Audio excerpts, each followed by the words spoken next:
বন্ধুত্বে যদি ফাটল ধরে তবে সরি বলে জড়িয়ে ধরা উচিত, কারণ জীবনে বন্ধু আর সুযোগ বারবার আসে না, তাই না? কোনো প্রশ্ন? থাম এবার। বেলুনে দরকারের চেয়ে বেশি হাওয়া ভরলে সেটা ফেটেই যায়। কোনো প্রশ্ন? ফুটবলে বেশি হাওয়া ভরলে কাঠি ঢুকিয়ে বের করে দিতে হয়। এতে হাওয়ার নয়, যে ভরে তারই দোষ। ওই কথা দেওয়া খুবই বাজে জিনিস। কথা না রাখলে সামনের মানুষটার মনও ভেঙে যেতে পারে। কোনো প্রশ্ন?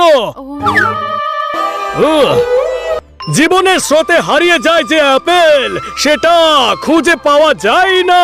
কোন প্রশ্ন? সময় কারোর কাছে থাকে না কিটি, সময় তো বের করতে হয়। যখনই দেখি তখনই ফালতু উপদেশ দিতে থাকো। ওপরওয়ালার দিব্যি করে বলছি, আমি তো সব সময় উপদেশ দিতেই থাকি।